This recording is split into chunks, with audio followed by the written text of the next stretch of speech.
प्रदेश के उप मुख्यमंत्री राजेंद्र शुक्ला ने भाजपा अटल कुंज में पत्रकार वार्ता का आयोजन किया। इस दौरान भाजपा सरकार के 1 वर्ष पूरे होने पर अपने सरकार के किए गए कार्यों का बखान किया। इस दौरान श्री शुक्ल ने कहा कि 1 वर्ष में सिंचाई का रकबा बढ़ाने के साथ साथ कई ऐसे कार्यों के लिए जमीन तैयार की गई है जिससे प्रदेश अब देश के तीसरे स्थान पर पहुंच जाएगा। वहीं मुख्यमंत्री के द्वारा मऊगंज में दी गई सौगातों को भी उप मुख्यमंत्री राजेंद्र शुक्ल ने गिनाया। साथ ही कहा कि औद्योगिक हरित क्रांति के साथ साथ पर्यटन क्षेत्र में भी क्रांति लाने का सरकार काम किया है। रीवा से हवाई सेवा शुरू होने के बाद मुख्यमंत्री के किए गए वादे 999 रुपए के किराए को लेकर जब पत्रकारों के द्वारा सवाल किया गया तो श्री शुक्ल ने कहा कि 999 रुपए प्लस जीएसटी लगाई गई है और उन्होंने किराए का स्लैब भी पत्रकारों को बताया कि किस तरह से 999 रुपए का लाभ रीवा के लोगों को नहीं मिला। आइए आपको ले चलते हैं भाजपा अटल कुंज, जहां उप मुख्यमंत्री राजेंद्र शुक्ल अपने सरकार के 1 साल के किए गए कार्यों का लेखा जोखा दे रहे हैं। 15 लाख हेक्टेयर से ज्यादा सिंचाई का रकबा बढ़ेगा। तो जो हमारा लक्ष्य है 1 करोड़ हेक्टेयर में पानी पहुंचाना, उस दिशा में जो जमीन तैयार हुई है इन 1 वर्षों में मजबूती के साथ, वो हमारे लिए बड़ी उपलब्धि है। आज मऊगंज में उन्होंने सीतापुर हनुमना माइक्रो इरिगेशन 5170 करोड़ की योजना का भूमि पूजन किया है, जिसमें 3 जिले लाभान्वित होने वाले। लगभग 66,000 हेक्टेयर की सिंचाई होगी मऊगंज जिले में और 26,000 हेक्टेयर में सिंचाई होगी सीधी जिले में और ऐसे करीब 26,000 हेक्टेयर की सिंचाई होगी सिंगरौली जिले में। तो ये 3 जिलों में लाभ पहुंचाने वाली योजना का भूमि पूजन मऊगंज से मुख्यमंत्री जी ने किया है। इस प्रकार अनेकों योजनाएं, चितरंगी माइक्रो इरिगेशन योजना, सिरमौर माइक्रो इरिगेशन योजना, सिमरिया माइक्रो इरिगेशन योजना, ये मैं इसलिए बता रहा हूँ कि ये विंध्य के आप सारे लोग यहाँ पर उपस्थित हैं। चौथर माइक्रो इरिगेशन योजना, ऐसे पूरे मध्य प्रदेश में जहाँ जहाँ भी प्रेशराइज्ड पाइप टेक्नोलॉजी से 1 ड्रॉप मोर क्रॉप, प्रधानमंत्री जी ने कहा है कि एक एक बूंद का उपयोग करना है सिंचाई के लिए। तो 1 ड्रॉप मोर क्रॉप के सिद्धांत पर काम करते हुए मध्य प्रदेश के सिंचाई के रकबे को बढ़ाकर 1 करोड़ हेक्टेयर में पहुंचाकर हम हरित क्रांति भी लाने का काम करने वाले हैं। औद्योगिक क्रांति हमने आपको बता दी और हरित क्रांति के लिए ये जो प्रयास है हमारे, ये हमारे लिए सफलता हम सबके लिए संतोष का विषय है। और पर्यटन के क्षेत्र में भी रीवा में एयरपोर्ट का उद्घाटन हुआ। पीएम वायु पर्यटन सेवा, कल रीवा में हम लोग भोपाल से आए हैं, तो हम आए हैं पीएम वायु सेवा प्लेन से, जो हमको रीवा में उतार के और वो प्लेन चला गया सिंगरौली। सिंगरौली में भी कभी कोई प्लेन उतरेगा, ये एक सपना जरूर लोग देखते थे, लेकिन हेलीकॉप्टर से जाना पड़ता था, प्लेन नहीं उतरता था। वहाँ एयर स्ट्रिप बन गई और वहाँ पर कल हमको छोड़ के वो प्लेन चला गया सिंगरौली। 1 घंटे बाद युवराज सिंह जी आए फ्लाई बिग से, हम आए फ्लाई ओला से, ये आए फ्लाई बिग से, और इनका प्लेन इनको यहाँ पर उतार कर खजुराहो चला गया। तो विंध्य क्षेत्र कैसे, सिंगरौली, खजुराहो और ये सारी चीज़ें, ये हमें हमारे क्षेत्र में पर्यटन को भी बढ़ाने का काम करें। आज मुख्यमंत्री जी को ले जाकर हम लोगों ने सरसी आइलैंड का उद्घाटन करा और वो अभिभूत थे। देखिए, समुद्र बाण सागर के जलाशय में कोई टापू को इस प्रकार से सुंदर बनाया जा सकता है। वहाँ पर 10 कमरे हैं, अभी हेलीपैड बन गया, रेस्टोरेंट है, जिम है, लाइब्रेरी है, कॉन्फ्रेंस हॉल है, सब कुछ वहाँ पर है। और वहीं पर हमने कहा कि 50 कमरे और बनाने की जरूरत है, जिससे कि 60 कमरे रहेंगे तो कभी कोई अपने शादी वादी बच्चे की करने के लिए गोवा और उदयपुर क्यों जाए लोग, यहीं पर लोग आएंगे, क्योंकि इतनी खूबसूरती तो और कहीं दूसरी जगह मिलेगी नहीं। और बांधवगढ़ में इतने टूरिस्ट आते हैं, वो वहाँ से सीधे क्रूज में बैठेंगे और 9 किलोमीटर के पानी में यात्रा करके वो इस टापू में पहुँच जाएंगे। मार्कंडे घाट से 3 किलोमीटर की यात्रा करके यहाँ पर पहुँच जाएंगे। इस प्रकार से पर्यटन को बढ़ाने के लिए भी शानदार हाईवे बनाए जा रहे हैं। भोपाल से लेके सागर होते हुए कानपुर तक 7,000 करोड़ के 6 लेन सड़क का तो मंजूरी हुई है। सागर वालों को लगता था कि भोपाल से सागर 4 लेन नहीं है। फिर दमोह वालों दमोह तरफ आते थे तो बाईपास नहीं था। फिर सागर से दमोह 4 लेन की सड़क, फिर दमोह से कटनी तक 4 लेन की सड़क। ये चौतरफा जो अ, विकास के लिए पर्याप्त बजट है, वो प्रधानमंत्री मोदी जी ने जो हमारे देश की अर्थव्यवस्था को 11वें से 5वें में पहुंचा है, उसके कारण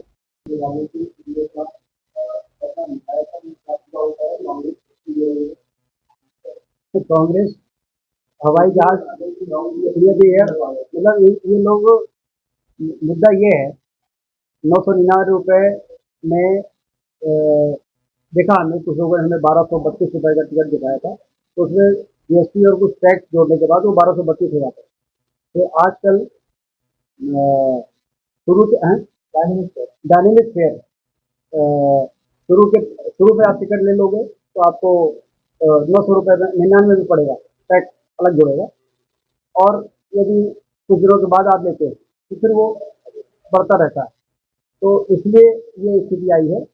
और लेकिन ये चुटकी लेने का अधिकार उनको नहीं है जिन्होंने सड़कों की दुर्गति कर दी थी, जिन्होंने रेलवे लाइन के विस्तार के लिए सिंगरौली तक कभी बजट लाने के लिए प्रयास नहीं किया। और हवाई अड्डा तो प्रदेश और देश के कोई भी विमानन विभाग का व्यक्ति मानने को तैयार नहीं था कि रीवा में हवाई अड्डा भी बन सकता है।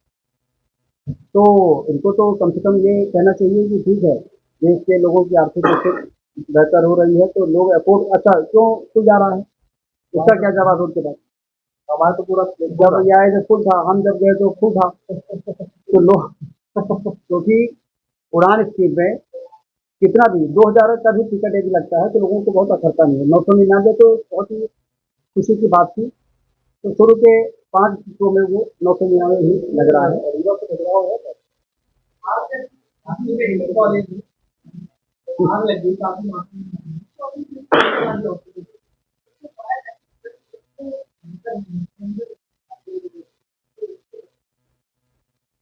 नहीं, फायर सेफ्टी के लिए जो जैसा सिलेंडर वाला अरेंजमेंट है, उसमें अभी संजय गांधी ने आपदा प्रबंधन के लिए वर्कशॉप दी है।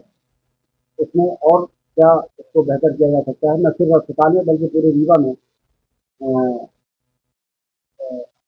आपदा आए और उसके बाद तुरंत क्या क्या आवश्यकताएं हैं वो स्टडी करने के लिए हमने उनको बोला है कि आप लोग एक रिपोर्ट बना के दीजिए जिससे कि उसकी व्यवस्था यहाँ पे कर सके। क्योंकि हालांकि अब तो बाढ़ की संभावना यहाँ नहीं है, क्योंकि नीचे हम लोगों ने नदी को चौड़ा कर दिया है। नहीं तो पहले हर 8-10 साल में यहाँ बाढ़ आती थी। तो इस समय आपदा प्रबंधन के लिए भी हम लोगों ने कई बार ऐसा लगता था कि और बेहतर होना चाहिए। तो आपका सवाल अच्छा है। ये रिपोर्ट जो अभी वर्कशॉप हुई है, मध्य प्रदेश में पहली वर्कशॉप यहाँ पे कराई थी, उसके रिपोर्ट आने के बाद ये जरूर स्टेप उठा लेंगे।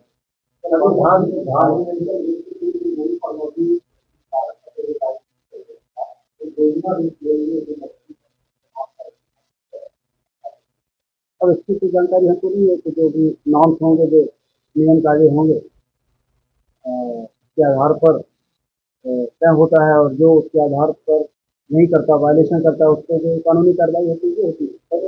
इस प्रकार के सवाल का जवाब हमारे लिए देना कहाँ से मिलेगा? सरकार लगातार कर्ज दे जाएगी और ये कहा जा रहा है कि 50,000 रुपये का कर्जदार। देखिए, ये गुमराह करने वाली बात है। भारत सरकार ने राज्यों को अपने सकल घरेलू उत्पाद का 3% सीमा के अंदर कर्ज लेने को बेहतर माना, मतलब उसको ऑब्जेक्ट नहीं किया। 3% तक का कर्ज यदि आप नहीं लोगे तो आप अधोसंरचना और पूंजी ढांचागत व्यय करने में पीछे हो जाओगे, आपका प्रदेश पीछे हो जाएगा। इसलिए रिकमेंडेशन है कि सकल घरेलू उत्पाद का 3% के अंदर आपको ब्याज लेके अपने प्रदेश की जनता की बढ़ती हुई आवश्यकताओं की मांग को पूरा करना। मध्य प्रदेश ने जो कुछ भी कर लिया है 3% की सीमा के अंदर लिया है। इसलिए हम मध्य प्रदेश को ऊंचाई पर ले जाने के लिए जो जरूरी कदम है वो उठा रहे हैं। धान खरीदी तेजी से हो रही है, उठान न होने के लिए किसान परेशान है, लेकिन जल्दी परेशानी दूर हो जाएगी। सब व्यवस्थाएं हो रही है, तेजी के इतना धान का उत्पादन हुआ है कि आप ये मानिए कि कितनी अच्छी व्यवस्था रही होगी हमारी सरकार की। धान का उत्पादन, धरती से दौलत पैदा हो रही है। यही तो सपना था हमारा कि सिंचाई की नहरों का जाल बिछाएंगे और धरती से दौलत पैदा करेंगे। आपका सवाल इस बात को प्रमाणित कर रहा है कि हम धरती से दौलत पैदा कर रहे हैं।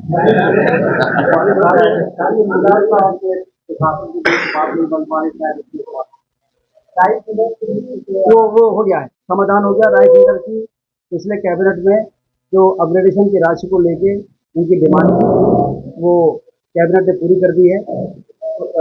30% प्रतिदान पर 50 रुपए की मांग थी, उसको 40 किया है, और 60% प्रतिदान पर उनकी मांग 150 थी, उसको 140 कर दिया। आप एक साल की उपलब्धियां देखा,